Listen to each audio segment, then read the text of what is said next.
전능하시고 영원하신 하나님, 온 우주를 다스리시며 운행하시는 주님, 오늘 우리가 모든 피조물들과 함께 새날을 맞이합니다.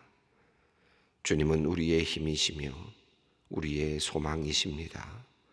우리를 사랑하는 분이시며 우리의 가정을 지키시는 분이시며 이 나라 이 민족을 긍휼히 여기시고 돌보시는 분이시며 온 인류를 위해 아들을 십자가에 내어주신 분이십니다. 하나님 감사합니다. 2000년 전 갈릴리 예수님의 모습으로 우리에게 다가오신 주님, 주님은 우는 자와 함께 울어주셨고 병든 자를 고쳐주셨고 귀신 들린 자들을 사탄의 힘으로부터 벗어나도록 풀어주셨습니다. 율법의 노예가 된 이들을 자유롭게 하셨고 사망의 권세 아래 있는 이들에게 해방을 선포해 주셨습니다. 눈먼 자에게는 보게 함을, 갇힌 자에게는 자유함을 주셨습니다. 하나님, 모든 것이 혼란스럽고 불안한 이 세대에 코로나19로 온 세상이 신음하고 있는 이 시기에 주님만이 우리의 소망이 되시는 분임을 가슴 깊이 새기게 하시고 우리의 믿음이 굳건하게 하여 주시기를 원합니다. 하나님, 오늘도 우리를 주님의 거룩한 능력으로 감싸 주시옵소서. 마음이 불안하여 힘들어하는 이에게 오시어 담대한 마음을 주시옵고 이런저런 유혹 앞에서 흔들리고 있는 이에게 오시어 견고한 마음을 주시옵소서. 불의 앞에서 타협하고 싶어하는 이들, 세상의 권력 앞에서 머리를 조아리고자 하는 이들에게 하늘의 천군과 천사들, 그리고 우리를 바라보게 계시는 하나님을 볼 수 있는 눈을 열어 주시어서 하나님을 두려워한 마음 주님 갖게 하여 주시옵소서. 하나님, 세상이 스스로 움직이며 악이 승승장구하는 듯 보이는 이 세상입니다. 하나님이 계시지 않는 것처럼 보이는 세상입니다. 하지만 우리에게 이 세상을 꿰뚫어 볼 수 있는 능력을 주시고 그 안에 숨겨진 악과 사탄의 정체를 분간해내는 지혜를 주시기를 원합니다. 하나님, 또한 우리에게 악으로부터 결별하고자 하는 의지를 주시기를 원합니다. 또한 우리에게 이 땅에서 빛과 소금의 역할을 감당해내고자 하는 결기를 주시옵소서. 우리의 속사람을 주님께서 주시는 말씀으로 채우고자 하는 소원을 우리에게 주시옵소서. 채찍에 맞고 40에 하나 감한매를 맞으면서도 고난에 참여함이 감사하여 영광으로 여기며 날마다 성전에 모이고 집에 모여 예수님을 그리스도라 고백하며 찬양하고 말씀을 전하였던 사도들처럼 우리도 고난을 기쁨으로 감내하며 이 생명의 말씀 전하는 일에 온 힘을 쏟게 하여 주시옵소서. 하나님, 오늘은 개천절입니다. 우리 민족 최초의 국가인 고조선 건국을 기념하며 홍익 인간의 정신을 기리는 날입니다. 널리 인간을 이롭게 하려는 정신으로 이 땅에 4353년 전에 이 나라가 건국되었다는 신화로부터 유래하여 이제는 온 국민이 나라에 대한 의미를 새기는 날이 되었습니다. 하나님, 주님은 이 땅에 나라가 세워지기 전부터 전능하신 창조의 주님이셨습니다. 이 나라를 다스리시는 분도 하나님이십니다.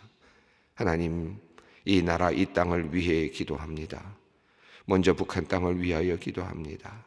늘 강대국에 둘러싸여 고통받고 신음하던 나라가 복음을 받아들고 기뻐했습니다.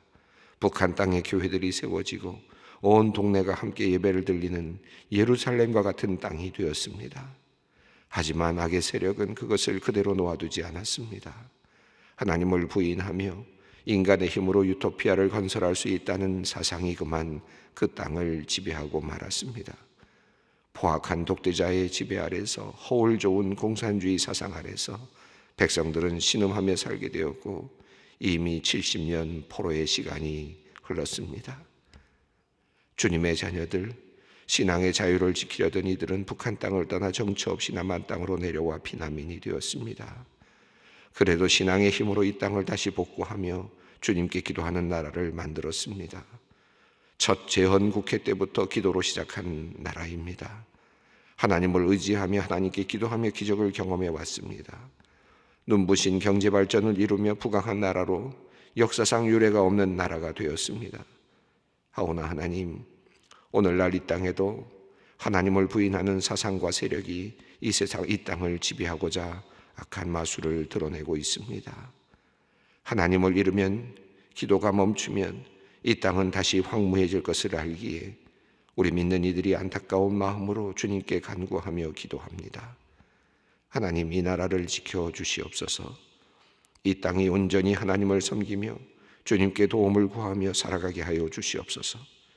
정치 지도자들의 마음을 주님께서 주장하여 주시옵소서. 진정 국민을 위하여 일하며 하나님을 모르더라도 진정 홍익 인간의 이념을 기억하며 국민의 안녕과 나라의 미래를 생각하며 정책을 펴고 나라를 다스릴 수 있도록 주님께서 역사하여 주시옵소서. 하나님, 소망의 성도들을 위해 기도합니다. 얼마 전 넘어져 대퇴부 골절로 수술 받으시는 권사님을 위해 기도합니다. 수술의 모든 과정에 주님께서 동행하여 주시어 수술이 잘 이루어지게 하시고 빠르게 온전히 회복되게 하여 주시옵소서. 하나님, 95세로 주님의 품에 안기는 이날까지 환자들을 돌보다 이 땅에서의 생을 마감한 권사님이 있습니다. 사랑으로 끝까지 충성한 주님의 종을 주님께서 기쁘게 맞아주시고 하늘나라에서 참된 안식을 얻게 하여 주시옵소서. 유족들의 마음 위로하여 주시고 하늘의 소망으로 가득 채워 주시옵소서. 거룩하신 아버지 하나님, 내일은 창립기념주일이 됩니다. 43년 전 이곳에 귀한 교회를 세워주신 하나님께 감사를 드립니다. 그동안 귀한 사역자들을 통하여서 하나님께서 이 교회를 세워 오셨습니다. 특별히 곽선희 원로 목사님과 또 김지철 은퇴 목사님을 통해서 이 강단이 계속적으로 주님의 말씀을 선포하는 강단으로서의 역할을 감당하였고 교회도 아름답게 성장하였습니다. 수많은 장로님들과 그리고 권사님들의 노고로 많은 사역자들과 봉사들의 섬김으로 지금까지 소망교회가 여기까지 이르게 하셨습니다.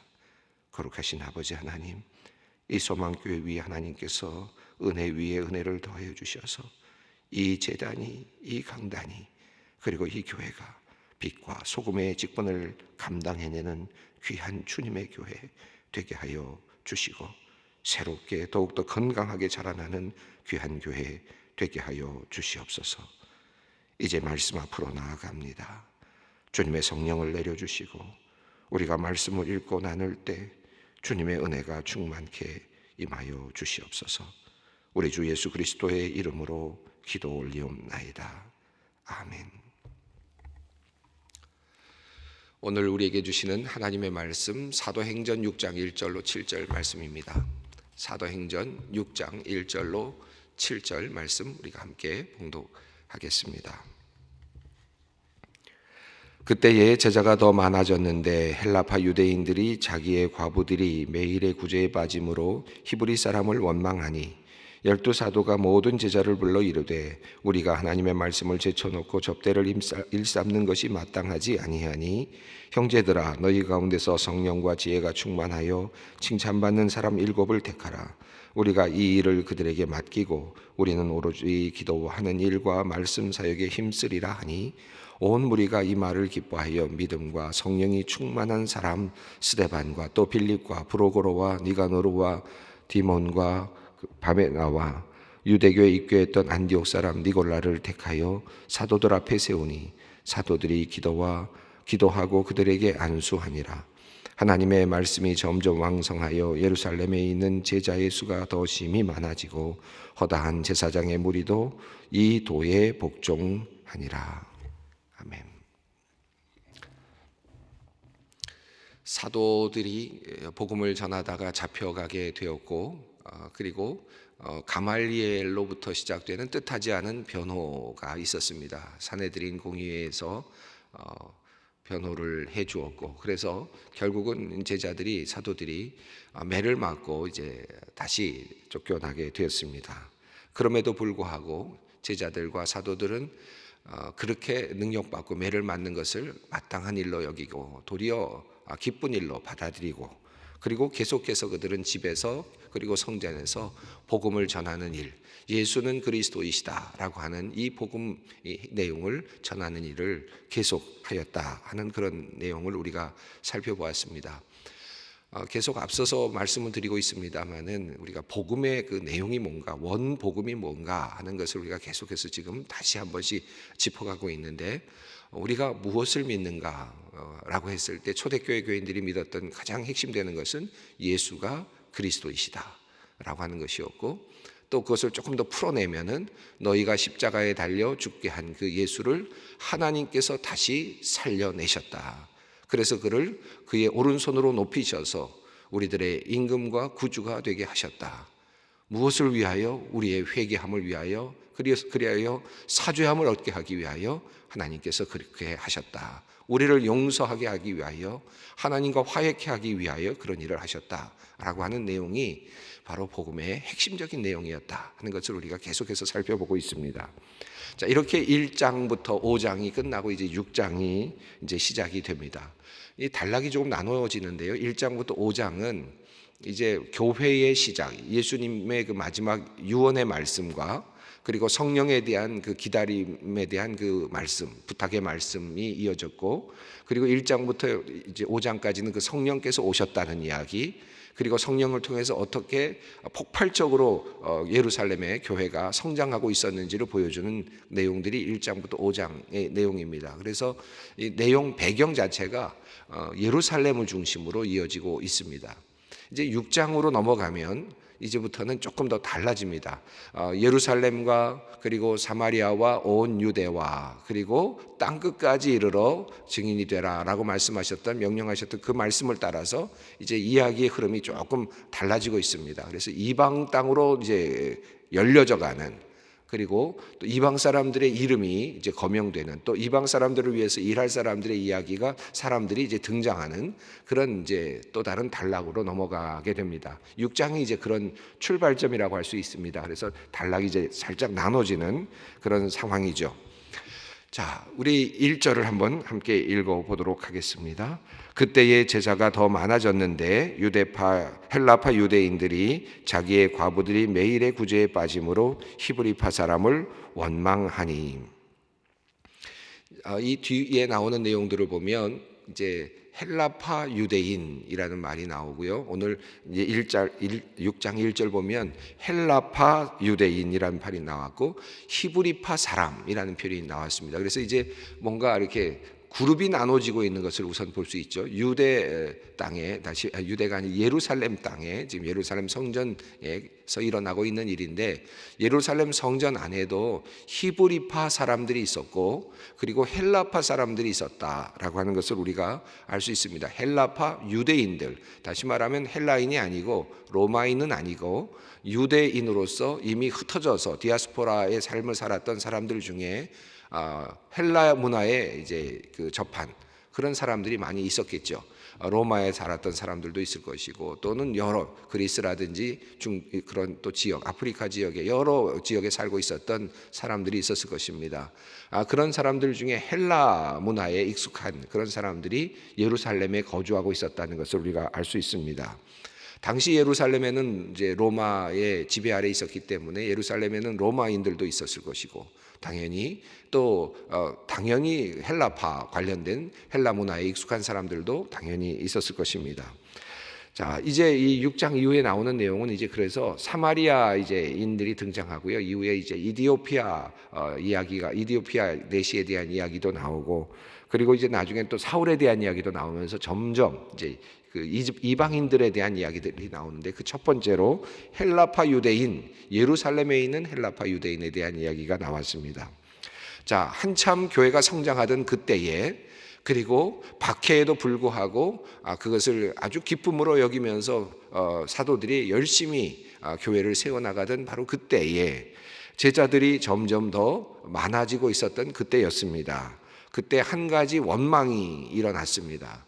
이것을 보면서 우리가 6장 1절에서 이 교회가 성장할 때에도 도리어 원망이 있다 하는 것을 우리가 알 수 있고, 또 하나는 초대교회에서도 그런 원망하는 일이 있었구나 하는 것을 우리가 발견하게 되죠.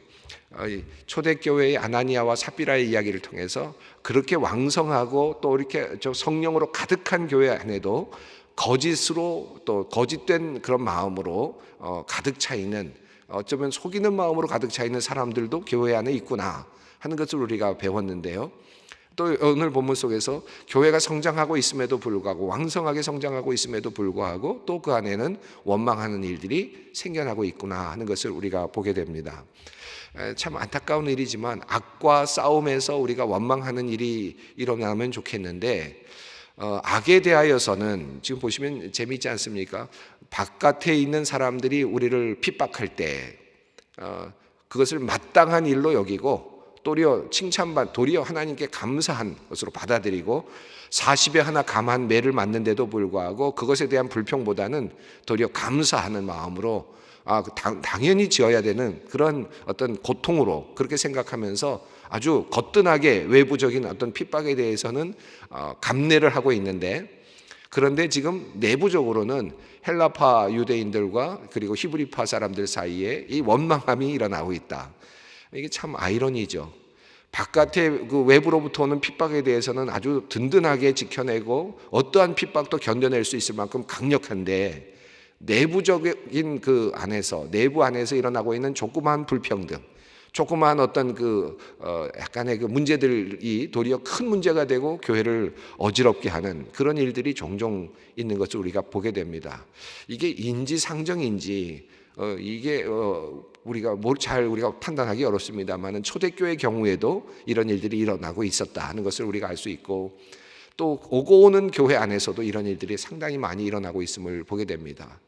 그런데 참 가만히 한번 생각해 보시죠. 우리가 신앙인으로서 바깥에서 오는 그 어마어마한 핍박, 복음을 전하지 못하게 하고, 그리고 매를 때리고 채찍질하고 비난하고 박해하는 이 어마어마한 핍박에 대해서는 도리어 단단하게 지켜내는데, 내부적으로 구제를 하는 일에서 조금 구제가 불평등하게 일어났다는 일 때문에 지금 원망이 일어나고 있다.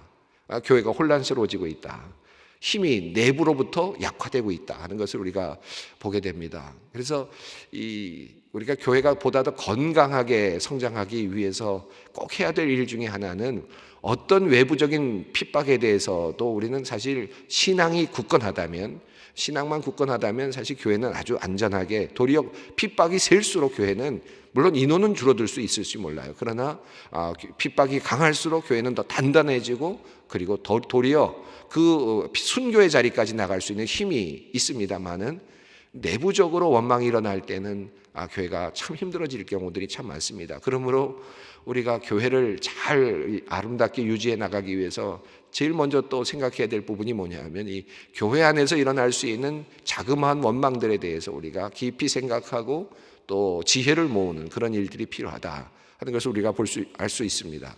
자, 어쨌든 이런 지금 교회 안에서 지금 그 문제가 생겨났는데, 헬라파 유대인들이 히브리파 유대인들을 원망했으면 아마도 많은 사람들이 돈을 가져오고 집을 팔고 땅을 팔아서 사도들의 발 앞에 놓고 그것들을 가난한 사람들에게 나누어주는 그런 일들이 계속되고 있었는데, 이것을 진행하고 있는 주체가 히브리파 사람들이었던 것 같아요. 그러다 보니까 헬라파 사람들에 대한 정보가 없었을 가능성이 있고, 의도한 것은 아니었겠죠. 당연히 어떤 그 정보의 사각지대였을 수도 있겠고, 여러 가지 이유가 있었을 것입니다. 그래서 이제 불평이 생겨나게 되었다는 것입니다. 과부들, 그 헬라파 유대인들 과부들, 어려운 사람들이 구제에서 자꾸 제외되는 일들이 있었던 거죠. 그것 때문에 원망함이 일어나게 되었습니다. 교회가 조금 이제 혼란스럽고 소란스러운 일들이 있었습니다. 교회가 막 성장하고 있는데 이런 자그마한 일들이 도리어 교회 안에 생겨나게 되었다는 것입니다. 자, 이런 상황 속에서 어떻게 교회가 이제 대처했는지 하는 내용이 나옵니다. 2절 말씀을 보겠습니다.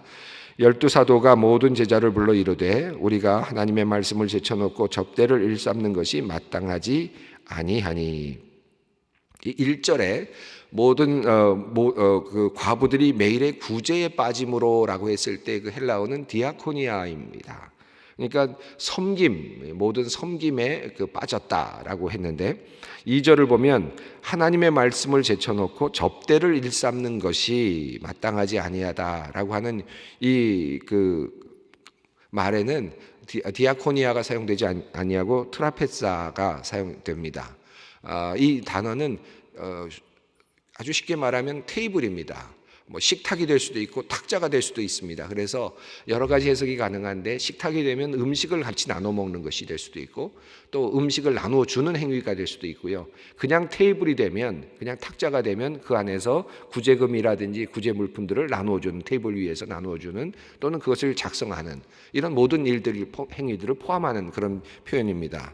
그러니까 아마도 구제를 하기 위해서 어떤 탁자가 있었을 것 같고 그 탁자에 어떤 구제물들이라든지 여러 가지들이 놓여 있으면서 재물이라든지 이런 것들이 놓여 있어서 가난한 사람들에게 무엇인가를 나누어 주는 이런 일들을 했는데 그런 일들까지도 사도들이 함께 했다는 것이죠.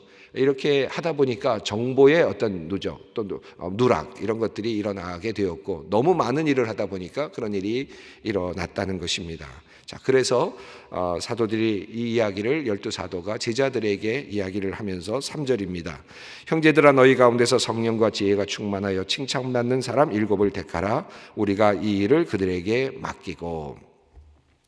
2절과 3절의 내용을 보면 전체적으로 보면 말씀과 기도의 사역은 사도들이 하고 그리고 나머지 구제의 모든 사역은 또 새롭게 출발하는 집사들이 하고 이렇게 되어 있는 표현으로 이제 그렇게 묘사가 되어 있습니다. 그런데 실제적으로 이 내용의 흐름을 보면 유대파 지도자들로 가득되어 있는 이 상황 속에서 헬라파 지도자들을 세우는 이제 그런 일이었다는 것을 우리가 이 컨텍스트를 보면서 상황을 보면서 우리가 이해할 수 있죠. 왜냐하면 말씀을 전하는 일에 사도들이 전념하겠다라고 말했지만 그래서 구제하는 일에 스데반이라든지 빌립이라든지 이런 집사들을 세우지만 실제로 이어지는 내용들을 보면 스데반도 빌립도 그 많은 집사들이 구제하는 일에만 동원된 것이 아니라 복음 전하는 일에 설교하는 일에도 함께 했다는 것을 우리가 볼 수 있거든요. 그래서 이것은 이제 그들이 하고 있는 일을 나누어서 맡는 이제 그런 의미고 헬라파 유대인들이 이제 복음 전하는 사역에 동참하고 있는 그런 모습이라고 할 수 있겠습니다. 자, 그러면서 동시에 사도들이 생각하기에 또 교회에서 가장 중요한 일이 무엇인가 하는 것을 보다 더 분명하게 하는 일이 오늘 본문 속에 나타나고 있습니다. 여기서 보면 우리가 어떤 사람들을 구제하는 이런 것보다 더 중요한 것은 사도들에게 중요한 일, 교회의 가장 중요한 핵심이 뭐냐? 구제도 중요하지만 그보다 더 중요한 일이 있다면 그것은 하나님의 말씀을 전하는 일이다라고 하는 사실입니다. 이것이 핵심입니다. 그래서 이 내용을 보면서 우리가 사람들이 나누어서 어떤 분리돼서 어떤 일을 나누어 맡았다라고 하는 것보다 더 중요하게 봐야 될 것은 교회의 본질적인 일이 뭐냐, 교회가 해야 되는 본질적인 사역이 뭔가. 그것은 테이블을 놓고 사람들을 구제하는 일, 그것도 굉장히 중요하지만 이것은 부차적인 일입니다. 복음이 전파된 후에 나타난 또 다른 부차적인 일이지 봉사가 주된 일은 아니었다는 거죠. 교회의 설립의 근거는 하나님의 말씀이죠. 하나님의 말씀 사역이 최고의 사역입니다. 이 사역은 목회자를 통해서도 주어지고 설교자를 통해서도 주어지지만 빌립과 스데반 같이 거리에 나가서 전도하는 전도의 모습을 통해서도 복음 전파는 중요한 역할을 하게 됩니다. 그래서 교회의 가장 기본적인 사명이 무엇인가? 그것은 바로 복음 전파, 하나님의 말씀 사역이다 하는 것을 분명하게 하는 것입니다. 자, 그래서 이제 함께할 사람들을 뽑게 되는데요.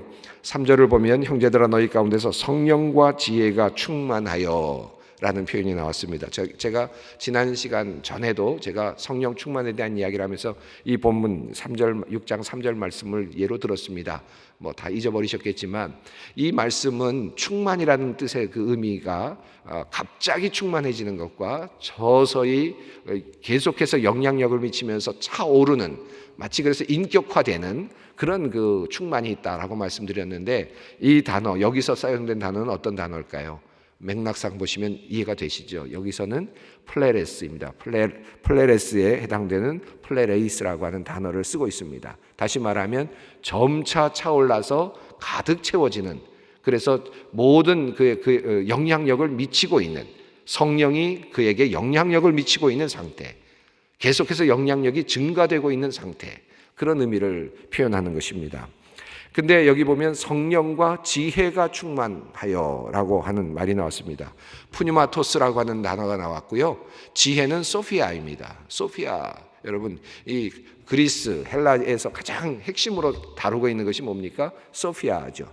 이 지혜, 세상적인 지혜일 수도 있고, 아마 헬라 사람들에게는 이 소피아는 이 세상의 철학, 당시에 아주 그 문화, 문물, 이 모든 것을 다 의미할 수도 있었을 것입니다. 또 내부적으로 우리 믿는 이들에게, 하나님을 따르는 우리 그리스도인들의, 우리 유대계 사람들에게는 하나님의 말씀에 대한 지혜일 수도 있겠죠. 성령과 지혜가 충만한 사람, 성령이 그의 인격에 들어와서 인격화되어 있는 사람, 그래서 성령이 그 안에서 점점 더 강력하게 역할하고 역사하고 계시는 그런 존재, 또 더 나아가서 지혜가 이 세상의 지혜를 넘어서서 이 모든 지혜로움이 그의 모든 삶에 영향력을 미치고 있는, 그의 육신과 그의 삶에 영향력을 미치고 있는 그런 사람, 성령과 지혜가 충만한 사람, 이런 사람이 하나님의 일을 감당하게 된다. 감당해야 된다. 어떤 사람이 하나님의 일을 감당해야 되는가? 성령이 충만하고 지혜가 충만한 사람입니다. 우리가 매년 장로님을 또 선택하고 또 우리가 또 모시고 하는 일들을 하죠. 장로님 투표들을 합니다. 또 교회에서는 이제 여러 경우에 이제 교회 일을 하기 위해서 일꾼들을 이제 세우게 됩니다. 뭐 회장님으로도 세우기도 하고, 공동체 리더를 세우기도 하고, 다양한 일들을 하죠. 권사님을 세우기도 하고, 다양한 일들을 하게 되는데, 우리가 이 교회 일꾼을 세울 때 제일 먼저 생각해야 될 그 일꾼의 그 핵심적인 가치, 핵심 자격, 그것은 뭐 가정을 잘 돌보고 여러 가지 부차적인 내용도 있습니다만은, 가장 먼저 쉽게 생각할 수 있는 것은 그분이 성령의 사람인가, 성령의 이끌림을 받고 있는 사람인가, 그냥 한번 확 뭐 뜨겁게 성령 역사함을 경험하고 또 쭉 그냥 사라진 그런 게 아니라 지속적으로 성령의 역사하심에 살아가고 있는가, 또 인격적으로도 그가 지혜롭게 모든 것을 판단하고 처단하고, 언어라든지 행동이라든지 이런 것들을 지혜롭게 진행하고 또 살아가고 있는가, 이 두 가지를 보시면 됩니다. 이 두 가지를 보면서 이 두 가지가 함께 어우러지는 분을 우리가 세우면 교회 일꾼으로 바르게 세워질 수 있을 것입니다. 그래서 여기 칭찬받는 사람이라는 표현이 나왔는데, 여기서 칭찬받는다는 말은 다른 말로 표현하면 검증된 이란 뜻입니다. 그러니까 그런 것을 계속해서 잘 보고, 사람들이 저 사람은 그래, 저 사람은 그래, 그러니까 칭찬받는 사람이죠. 당연히 그렇겠죠. 그런데 이것을 다른 말로 표현하면 검증된 사람, 그분은 정말 성령의 이끌림을 받는 사람이구나, 그리고 인격적으로도 정말 귀한 지혜를 가지고 있는 사람이구나 하는 그런 것을 우리가 검증하는 그런 과정을 통해서 지도자를 세우게 됩니다. 그리고 교회는 어떤 일을 합니까? 오로지 기도하는 일과 말씀 사역에 중심을 두고 사도들이 이제 사역을 하겠다 하는 이야기를 합니다. 그래서 세워진 사람들이 5절에 있습니다. 믿음과 성령이 충만한 사람 스데반과 빌립과 브로고로와 니가노르와 디몬과 바메나와 유대교에 입교했던 안디옥 사람 니골라를 택합니다. 7 지도자를 이제 택합니다.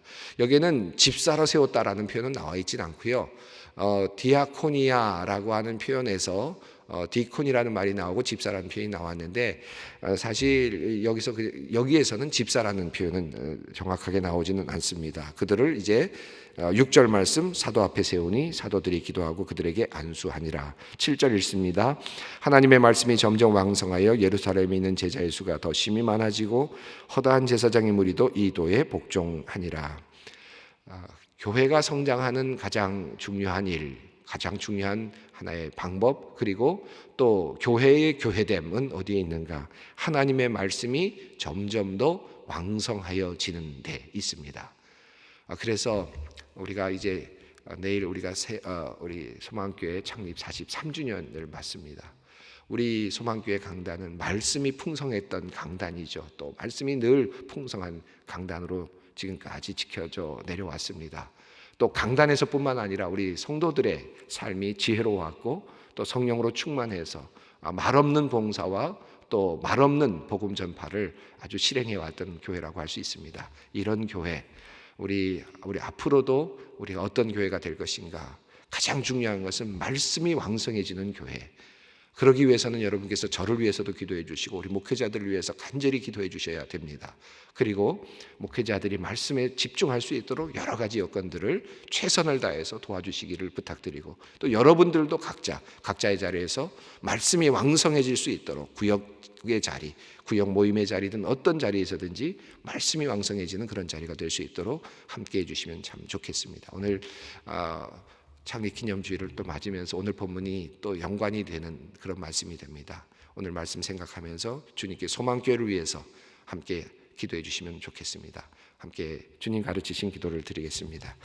하늘에 계신 우리 아버지, 아버지의 이름을 거룩하게 하시며 아버지의 나라가 오게 하시며 아버지의 뜻이 하늘에서와 같이 땅에서도 이루어지게 하소서. 오늘 우리에게 일용할 양식을 주시고 우리가 우리에게 잘못한 사람을 용서하여 준 것 같이 우리의 죄를 용서하여 주시고 우리를 시험에 빠지지 않게 하시고 악에서 구하소서. 나라와 권능과 영광이 영원히 아버지의 것입니다. 아멘.